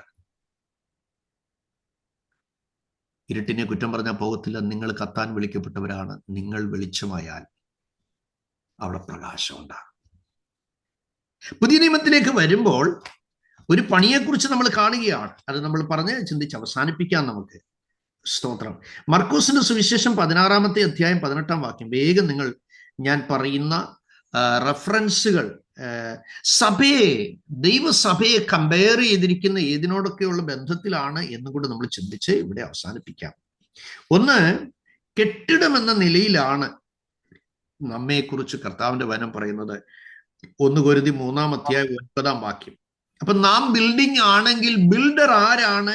മർക്കോസ് 16:18. നോക്കുക, നമ്മൾ ബിൽഡിംഗ് ആണ്. 1 കൊരിന്ത്യർ 3:9. വേഗം ലൈസ ഒരാൾ വായിക്കേ, അടുത്ത ആള് മർക്കോസ് 16:18 വായിച്ചാട്ടെ. ഓക്കെ, എന്താ എഴുതിയിരിക്കുന്നത്? ഞങ്ങൾ സർപ്പങ്ങളെ ലൈസ ബിനോയ്. Thank you. 1 കൊരിന്ത്യർ 3:9 അല്ലേ? 1 കൊരിന്ത്യർ 3:9. ലൈസ മർക്കോസ് 16:18 വായിക്കണം. ഓക്കെ. സർപ്പങ്ങളെ പിടിച്ചെടുക്കും, മരണകരമായ യാതൊന്ന് കടിച്ചാലും അവർക്ക് ഹാനി വരികയില്ല, രോഗികളുടെ കൈവച്ചാൽ അവർക്ക് സൗഖ്യം വരുമെന്ന് പറഞ്ഞു. കർത്താവ് പറഞ്ഞിരിക്കുന്നതാണ് നിങ്ങളിലൂടെ നടക്കുന്ന കാര്യങ്ങൾ. മത്തായി 16:18 കൂടെ ലൈസ അതിനോട് ചേർന്ന് വായിച്ചാട്ടെ. റൊണാൾഡ് 1 കൊരിന്ത്യർ 3:9 വായിക്കണം. നീ പത്രോസാകുന്നു, ഈ പാറമേൽ ഞാൻ എന്റെ സഭയെ പണിയും, പാതാള ഗോപുരങ്ങൾ അതിനെ ജയിക്കയില്ല എന്ന് ഞാൻ നിന്നോട് പറയുന്നു. ശ്രദ്ധിച്ചാട്ടെ, ബിൽഡർ ആരാണ് സഹോദരങ്ങളെ? ബിൽഡർ ആരാണ്? Who is the builder of the church? Great vision എന്ന് പറയുന്ന ഒരു പ്രവർത്തനം 3 പ്രാവശ്യം അശരീരി പോലെ ദൈവശബ്ദം ഞാൻ കേട്ടതാണ്. Great vision, great vision, great vision. ടീമിന് എന്താ പേരിടണ്ടേന്ന് 14 വർഷം പ്രാർത്ഥിച്ചു. അത് കഴിഞ്ഞപ്പോൾ ഞാൻ സ്ട്രോക്ക് വന്ന് 6 മാസം കിടന്ന സമയത്താണ് ദൈവം എന്നോട് സംസാരിക്കുന്നത്. ഒരു ടീമിന് പേരിടാൻ 14 വർഷമൊക്കെ പ്രാർത്ഥിക്കണം. എന്നോട് പറഞ്ഞു, പല സൗകര്യങ്ങൾ പറഞ്ഞ് ഇന്ന പേരിട്, ഇന്ന പേരിട്, ഇന്ന പേരിട്. ഞാൻ പറഞ്ഞു അതൊക്കെ നിങ്ങളുടെ ടീമിന് ഇട്ടു, എനിക്കുള്ളതായിട്ടില്ല. മിനിസ്ട്രി എൻ്റെ അല്ല, കർത്താവിൻ്റെ. അതുകൊണ്ട് ദൈവത്തിന്റെ സമയത്തിനോട് ഞാൻ വെയിറ്റ് ചെയ്യും. അപ്പൊ നമ്മൾ ആരാണ്? നമ്മൾ ബിൽഡർ അല്ല. കർത്താവ് പറഞ്ഞ I will build my church. Church നമ്മുടെയല്ല, ചർച്ച് ക്രൈസ്റ്റിന്റെയാണ്. നമ്മൾ ബോഡി ഓഫ് ക്രൈസ്റ്റിൽ വരുന്നവരാണ്. കുടുംബജീവിതത്തിന്റെ തല പുരുഷനാണ്. നിങ്ങൾ ഓർത്തിരിക്കണം, നിങ്ങൾക്ക് ചിലപ്പോൾ ശമ്പളം കൂടുതൽ കാണും, നിങ്ങളുടെ ഭർത്താവിന് ചിലപ്പോൾ ശമ്പളം കുറവായിരിക്കും. ഒരിക്കലും അത് വെച്ച് കളിക്കരുത്. നിങ്ങളുടെ ഹസ്ബൻഡ് ആണ് നിങ്ങളുടെ തല. പുരുഷന്മാരെ, സഹോദരന്മാരെ, നിങ്ങൾ ഓർത്തിരിക്കണം, നിങ്ങളെ വീടിന്റെ തലയാണെങ്കിലും നിങ്ങളുടെ മേലൊരു തലയുണ്ട്, അതാണ് ക്രിസ്തു. അപ്പൊ സഹോദരിമാരെ ഇരിക്കും, അച്ചാച്ചനും വലിയതായിട്ട് പൊങ്ങാനൊന്നുമില്ല, അച്ചാച്ചന്റെ മണ്ടയിൽ ഒരു തലയുണ്ട്. അപ്പൊ ശ്രദ്ധിക്കുക,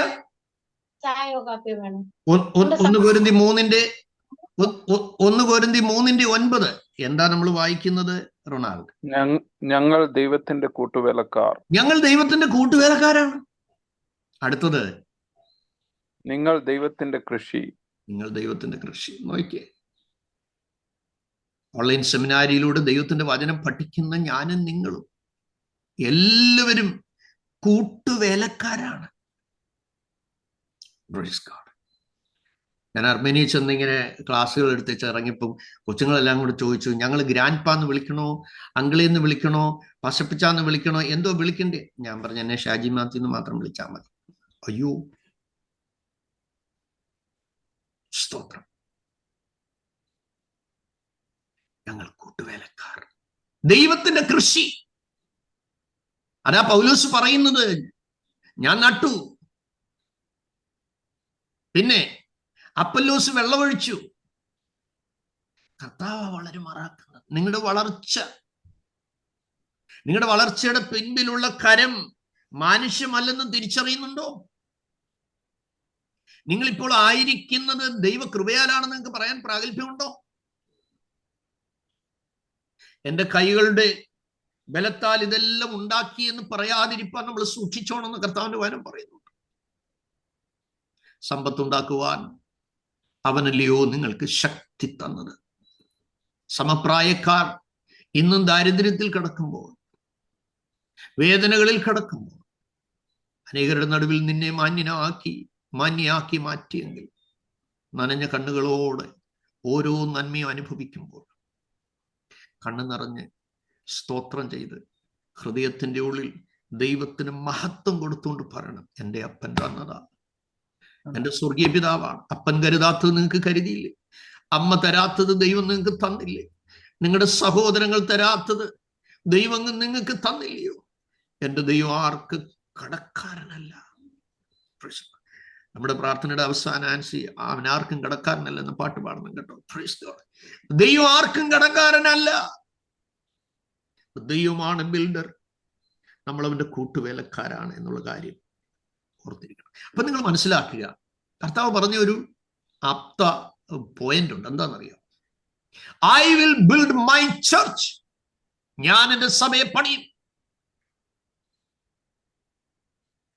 പാതാള ഗോപുരങ്ങൾ അതിനെ ജയിക്കത്തില്ല. മനസ്സിലാകുന്നുണ്ടോ? ഇനി നിങ്ങൾ എത്ര പൈശാചിക കോട്ടയുടെ നടുവിൽ താമസിച്ചാലും, എത്ര സാത്താന്റെ ആരാധനയുടെ സിംഹാസനമുള്ള സ്ഥലത്ത് താമസിച്ചാലും, 1000 മന്ത്രവാദികളുടെ കോട്ടയ്ക്കകത്ത് നിങ്ങൾ താമസിച്ചാലും, തമ്പുരാൻ പറയുകയാണ്, ഞാൻ ആ പണിക്കാരൻ. ആരെ? മരണത്തെയും പാതാളത്തെയും ജയിച്ചവൻ. 10,000 മന്ത്രവാദികൾ നിങ്ങൾക്കെതിരെ പൊരുതട്ടെ, ഡസന്റ് മാറ്റർ. കാരണം സ്തോത്രം, മിസ്രൈമിൽ നമ്മൾ കാണുന്നുണ്ട്, മന്ത്രവാദികൾക്ക് മോശയുടെ മുമ്പാകെ നിൽപ്പാൻ കഴിഞ്ഞില്ല, ഇത് ദൈവത്തിന്റെ വിരലാകുന്നു എന്ന് പറഞ്ഞത്. മനസ്സിലായോ? സ്തോത്രം. ആഭിചാരകന്മാരെയും പ്രശ്നക്കാരെയും ശുദ്രക്കാരെയും ബിംബാരാധികളെയും ഒക്കെ കണ്ട് നിങ്ങൾ ഭാരപ്പെടരുത്. ഞാൻ മെന്റൽ ഹോസ്പിറ്റലിൽ വർക്ക് ചെയ്യുമ്പോൾ അവിടെ സെല്ലിൽ അടച്ചിട്ടിരുന്ന ഒരു മന്ത്രവാദി ഉണ്ടായിരുന്നു. സ്തോത്രം. ഞാൻ മതവും ഭാഷയൊന്നും പറയാൻ ആഗ്രഹിക്കുന്നില്ല കേട്ടോ. മുന്നിൽ പ്രാർത്ഥിക്കാൻ കൊണ്ടുവന്നപ്പോൾ അദ്ദേഹം പറഞ്ഞൊരു കാര്യമുണ്ട്, ഈ പെന്തിക്കോസ്തുകാരായ ആളുകൾക്കെതിരെ ഒരുപാട് മന്ത്രവാദം ഞാൻ ചെയ്ത, പക്ഷേ നിങ്ങൾ പറയുന്ന ഒരു മറുഭാഷയുണ്ടല്ലോ, അത് പറഞ്ഞാൽ പിന്നെ ഇത് പോയി. മനസ്സിലായോ? അഭിഷേകം പ്രാപിക്കാൻ ഈ ഓൺലൈനിൽ ദൈവവചനം പഠിക്കുന്ന ദൈവമക്കളോട് ഞാൻ പറയുന്നു, പൗലോസോ മേൽക്കുമേൽ ശക്തി പ്രാപിച്ചു. എല്ലാവർക്കും ധാരാളം ദൈവകൃപ ലഭിച്ചിരുന്നു.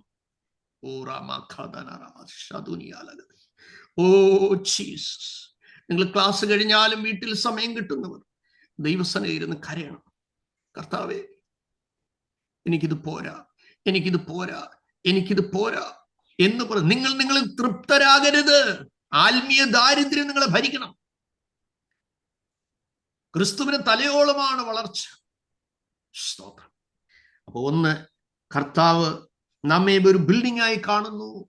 അവൻ നമ്മുടെ ബിൽഡറാണ്. രണ്ടാമത്തേത് പറയുന്നത് ലിവിങ് ബോഡി എന്നാണ് പറഞ്ഞിരിക്കുന്നത് നമ്മളെ കുറിച്ച്. 1 Corinthians 12:27 1 Corinthians 12:27 വേഗം വായിക്കണം. ഞാൻ റെഫറൻസുകൾ പറയുന്നു, അതിന്റെ കണ്ടന്റും പറയുന്നു. എന്നാൽ നിങ്ങൾ ക്രിസ്തുവിന്റെ ശരീരവും ഓരോരുത്തൻ വെവ്വേറെയായി അവയവങ്ങളുമാകുന്നു. നോക്കുക, നിങ്ങൾ ക്രിസ്തുവിന്റെ ശരീരമാണ്.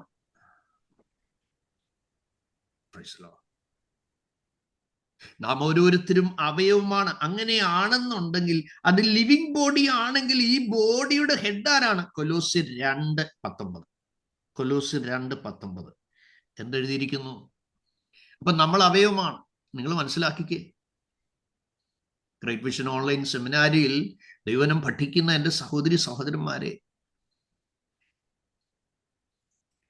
തിരുവെഴുത്തിന്റെ വെളിച്ചത്തിൽ നാം മനസ്സിലാക്കേണ്ടത്, ഈ വചന പഠനത്തിനായി ജോയിൻ ചെയ്തിരിക്കുന്ന ഓരോരുത്തരും, ഞാൻ നിങ്ങളുടെ ഇളയതോ മൂത്തതോ ആയ നിങ്ങളുടെ പ്രായം വെച്ച് നോക്കുമ്പോൾ ഞാൻ സഹോദരനാണ്.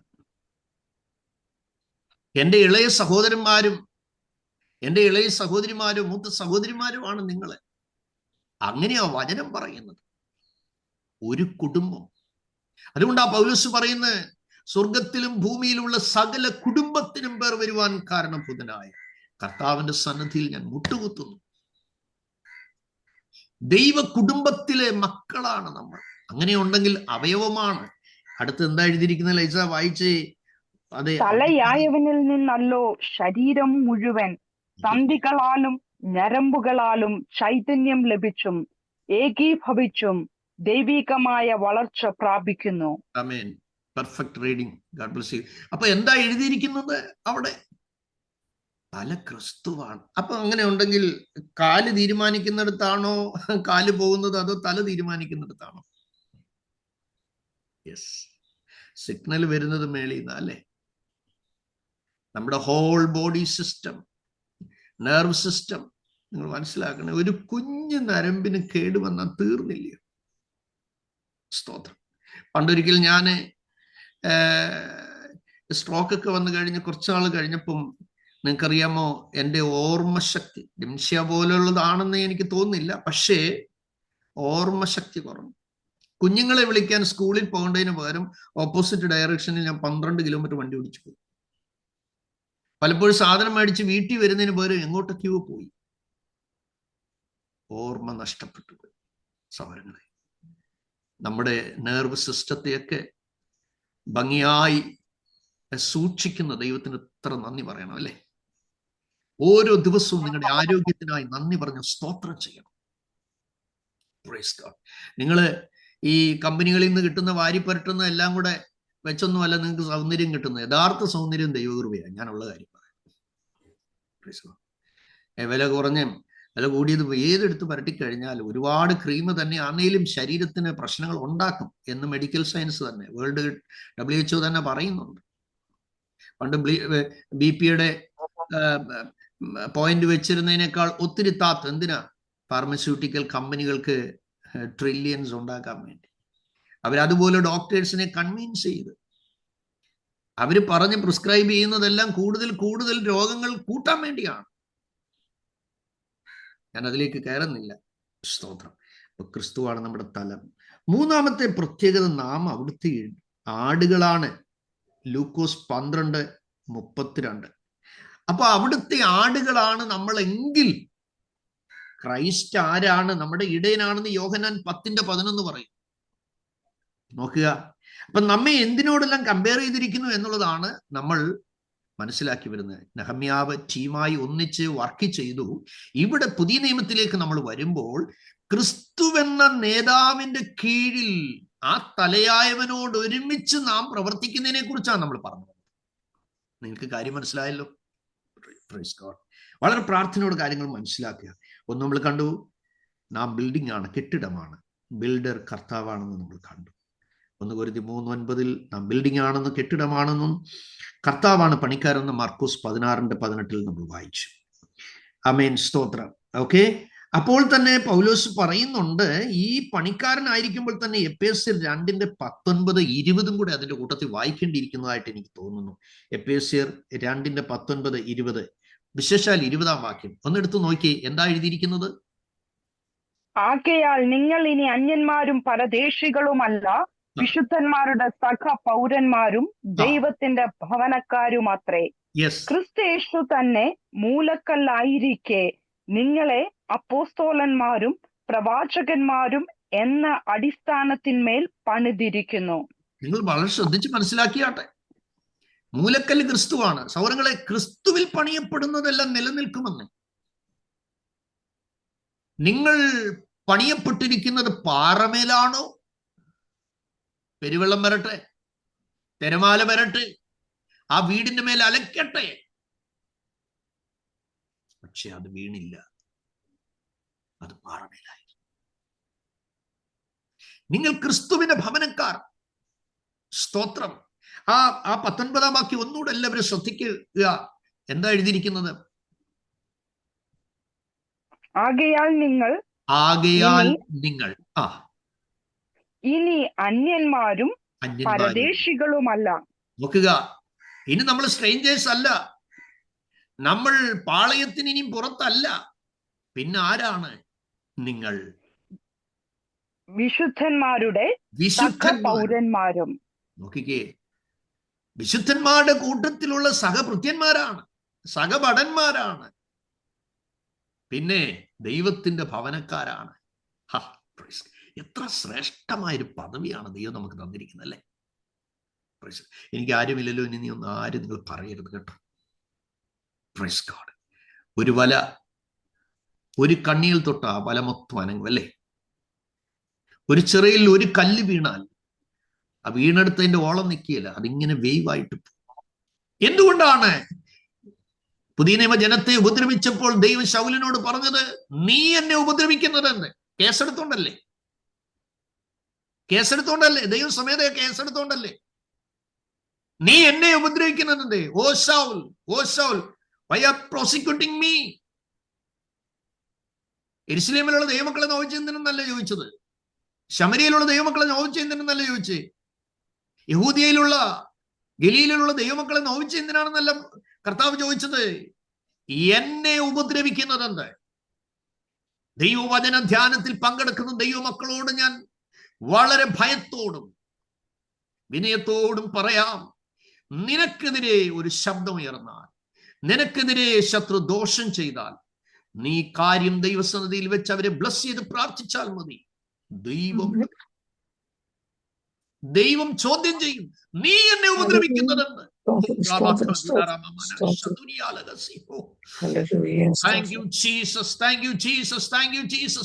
പ്രതികൂലങ്ങളിൽ പോകുന്ന ദൈവത്തിന്റെ പൈതലെ, പരിശുദ്ധാത്മാവ് നിങ്ങളെ ധൈര്യപ്പെടുത്തിക്കൊണ്ട് പറയുന്നു, നിന്റെ മനസ്സിലേക്കുന്ന മുറിവുകളും നിന്റെ ഹൃദയത്തിലേക്കുന്ന ആഘാതങ്ങളും അവന് മറവല്ല. ദൈവം പ്രതികരിക്കും. സ്തോത്രം. അതുകൊണ്ട് ദൈവത്തിന്റെ ഭവനക്കാരാണ്. അതിശ്രേഷ്ഠമായ സ്ഥാനത്താണ് ദൈവം നിങ്ങളെ വെച്ചിരിക്കുന്നത്. അവിടെ ക്രിസ്തുവാണ് തലം. മൂന്നാമത്തെ കാര്യം നമ്മൾ കാണുന്നത് ലൂക്കോസ് 12:32, നാം അവന്റെ ആടുകളാണ്. അങ്ങനെയെങ്കിൽ ആടാണോ? യോഹന്നാൻ 10:11 പറയുന്നു, Christ is the good shepherd. ഞാൻ നല്ല ഇടയനാകുന്നു. നിങ്ങൾ കുറിച്ചു വെക്കണം. ലൂക്കോസ് 12:32 വേഗം വായിച്ചൊന്ന് വിട്ടാട്ടെ. ചെറിയ ആട്ടിൻകൂട്ടമേ, ഭയപ്പെടരുത്. ദൈവത്തിന്റെ വാക്കായത്. വേദപുസ്തകത്തിൽ 365 പ്രാവശ്യം ഫിയർ നോട്ട് എന്ന് പറഞ്ഞിട്ടുണ്ട്. അങ്ങനെ രാവിലെ എഴുന്നേൽക്കുമ്പോൾ എനിക്കും നിങ്ങൾക്കുമുള്ള മെസ്സേജ് എന്താണ് ദൈവത്തിൻ്റെത്? Fear not. ആദ്യം കേൾക്കുന്ന ദൈവശബ്ദം അതാണ്, ഫിയർ നോട്ട്, ഭയപ്പെടേണ്ട. ആ കരം ഉയർത്തി എന്ന് പറയാമോ? കർത്താവ് എനിക്ക് നൽകിയ എന്ത് കേട്ടാലും ഭയപ്പെടേണ്ട. അഡ്വാൻസ് ആയിട്ടും നിങ്ങൾക്ക് ഗുഡ് മോർണിംഗ് കിട്ടുന്ന ആദ്യത്തെ ബ്ലസ്സഡ് വേർഡ് അതാ, ഫിയർ നോട്ട്.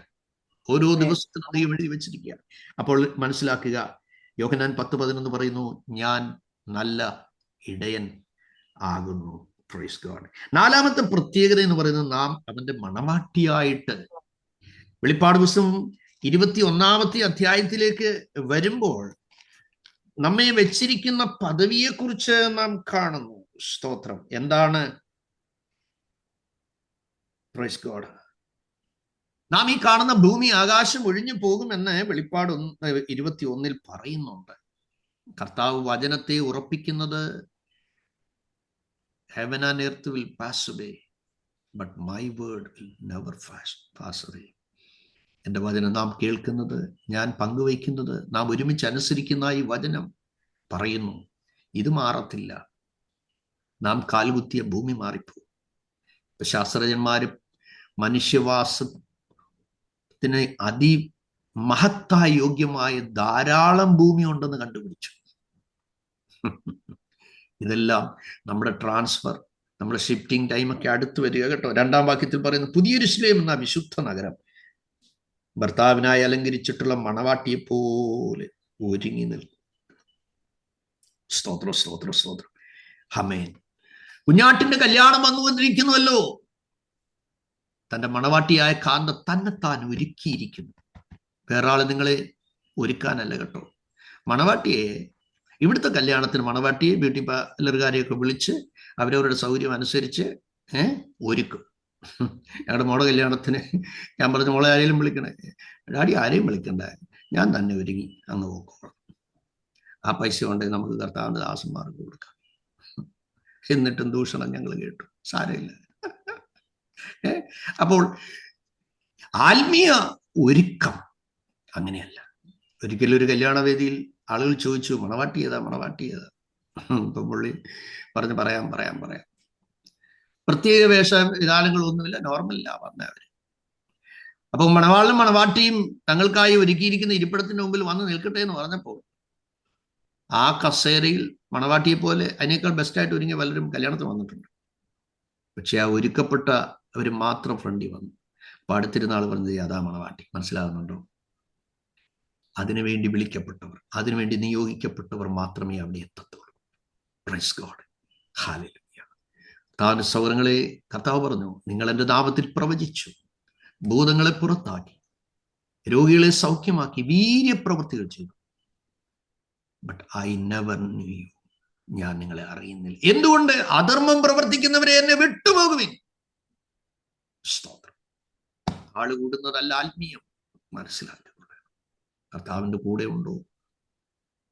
3 ദിവസം കഴിഞ്ഞിട്ടാ യേശു കൂടില്ലെന്ന് യോസഫും മറിയും ചിന്തിച്ചത്. അപ്പൊ എന്തൊരു അമ്മച്ചിയപ്പനും അത്. 3 ദിവസം യേശുവിനെ ഒന്ന് അന്വേഷിക്കാൻ പോലും ചാർച്ചക്കാരുടെ കൂടെ കാണുമെന്ന് വിചാരിച്ചു. അങ്ങനെയല്ല. കർത്താവ് കൂടുണ്ടോ എന്ന് ഡെയിലി ചെക്ക് ചെയ്യണം. ഓക്കെ. അപ്പൊ മണവാട്ടിയുടെ സ്ഥാനത്ത് നമ്മളെ കണ്ടിരിക്കുന്നു. അടുത്തത് കാണുന്നത് മലാക്കി 3:17 പറയുന്നത് നാം അവന്റെ നിക്ഷേപമാണ് എന്നുള്ളതാണ്. ഓക്കെ. 6-ാം ഞാൻ വാക്യം പറയുന്നു, മലാക്കി 3:17, നാം അവന്റെ നിക്ഷേപം. എടുത്തു വായിച്ചാട്ടെ. 2 ചിന്തകളുടെ റെഫറൻസ് ഉണ്ട്. മറ്റൊന്ന്, നാം നല്ല മുന്തിരിവള്ളിയുടെ ശാഖയാണ്, യോഹന്നാൻ 15:2. മറ്റൊന്ന്, 7-ാമത്തെ കാര്യം, നാം അവന്റെ ആലയം, 1 കൊരിന്ത്യർ 3:16. അപ്പൊ ഒന്ന് ഓർത്തിരിക്കുക. 1, നാം അവന്റെ ബിൽഡിംഗ് ആണ്, 1 കൊരിന്ത്യർ 3:9. 2, ജീവനുള്ള ശരീരമാണ്, ലിവിങ് ബോഡി, 1 കൊരിന്ത്യർ 12:27. ഓക്കെ. 3, നാം അവന്റെ ആടുകളാണ്, ലൂക്കോസ് 12:32. 4, നാം അവന്റെ മണവാട്ടിയാണ്, മത്തായി 25-ാം അധ്യായത്തിലും പറഞ്ഞിട്ടുണ്ട്, വെളിപ്പാട് 21:2 പറഞ്ഞിട്ടുണ്ട്. 5-ാമത്തത്, നാം അവന്റെ നിക്ഷേപം, മലാക്കി 3:17. 6, നല്ല മുന്തിരിവള്ളിയുടെ ശാഖ, യോഹന്നാൻ 15:2. ഓക്കെ. 7-ാമത്തത്, നാം അവന്റെ ആലയം, 1 കൊരിന്ത്യർ 3:16. Praise God. അപ്പോൾ നാം അവന്റെ ആലയം ആണെങ്കിൽ ക്രിസ്തു ആരാണ് അവിടെ? എബ്രായർ 4:15. എബ്രായർ 4:15 വേഗം വായിച്ചാട്ടെ. Praise God. അവിടെ പറയുന്നത് എന്താണ്? Christ being the high priest, ശ്രേഷ്ഠ മഹാപുരോഹിതൻ. യെസ്. നമുക്കുള്ള മഹാപുരോഹിതൻ നമ്മുടെ ബലഹീനതകളിൽ സഹതാപം കാണിപ്പാൻ കഴിയാത്തവനല്ല. പാപമൊഴികെ സർവത്തിലും നമുക്ക് തുല്യമായി പരീക്ഷിക്കപ്പെട്ടവൻ അത്രേ നമുക്കുള്ളത്. അതേ സഹോദരങ്ങളെ, അവിടുന്ന് ഹൈ പ്രീസ്റ്റാണ്. അവിടെ പ്രമാണിമാരായവർ കർത്താവിന്റെ പേരിലേക്ക് ചുമൽ കൊടുത്തില്ല എന്ന് നമ്മൾ കണ്ടു. എങ്കിലും പ്രാർത്ഥനാ മനുഷ്യനായ നെഹമ്യാവിന്റെ നേതൃത്വത്തിൽ 34 പരം സ്ഥലങ്ങളിൽ അറ്റകുറ്റം തീർത്തു. നല്ല ലീഡറായി നെഹമ്യാവ് ദൈവകരങ്ങളിൽ ശോഭിച്ചു. പുതിയ നിയമത്തിലായിരിക്കുന്ന ദൈവമക്കളായ നമ്മൾ സഹപ്രവർത്തകരാണ്, കൂട്ടുവേലക്കാരാണ്, ദൈവത്തിന്റെ കൃഷിയാണ്. നമുക്ക് നൽകിയിരിക്കുന്ന പദ്ധതികൾ എത്ര മഹത്തായരാണല്ലേ. അവൻ ആർക്കും കടക്കാരനല്ല എന്നുള്ള ഗീതം നമുക്ക് കേട്ട് ഒരുമിച്ച് ദൈവത്തിന് മഹത്വം കൊടുക്കുക. ഡ്യൂട്ടിക്ക് പോകേണ്ടവരിൽ നിങ്ങൾക്ക് പോകാം. ബാക്കിയുള്ളവരെ ഒന്നിച്ച് ആരാധിച്ച് കർത്താവിന് മഹത്വം നൽകി നമുക്ക് പ്രാർത്ഥിച്ച് വൈകിട്ടത്തെ മീറ്റിങ്ങിന് വേണ്ടി കാത്തിരിക്കാം. കർത്താവ് നമ്മളെ അനുഗ്രഹിക്കട്ടെ. ആൻസി എബ്രഹാം. അവനാർക്കും കടക്കാരനല്ല, അവനാർക്കും ബാധ്യതയല്ല, അവനൊപ്പം പറയാനാരുമേയില്ല, അവനെ പോലാരാധ്യനില്ല.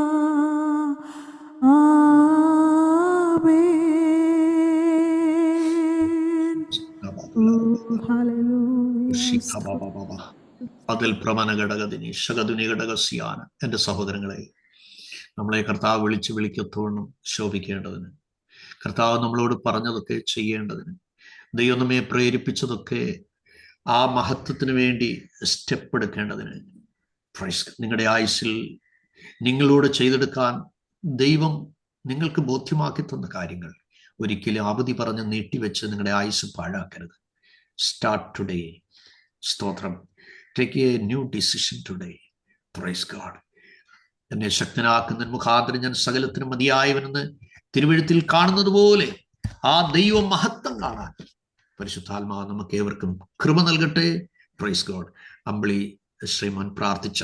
Thank God Jesus.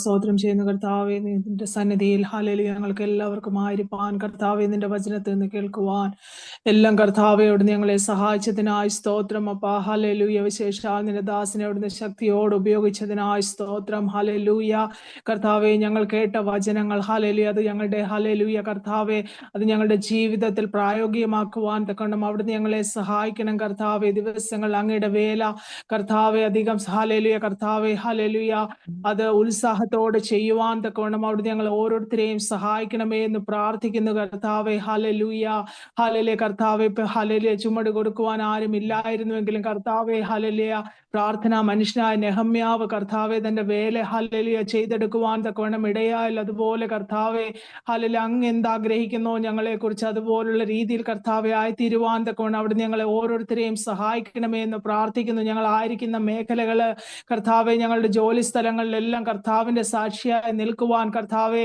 അവിടുന്ന് ഞങ്ങൾക്ക് ഓരോരുത്തർക്കും കൃപ നൽകണം. ചില ജീവിതങ്ങളെ കർത്താവിലേക്ക് കൊണ്ടുവരുവാൻ തക്കവണ്ണം അവിടുന്ന് ഞങ്ങളെ എടുത്ത് ഉപയോഗിക്കുമാറാകണമേ എന്ന് പ്രാർത്ഥിക്കുന്നു കർത്താവെ. ഹല്ലേലൂയ. അങ്ങയുടെ കരങ്ങളിലേക്ക് ഏൽപ്പിച്ച് പ്രാർത്ഥിക്കുന്നു കർത്താവെ. ഹല്ലേലൂയ.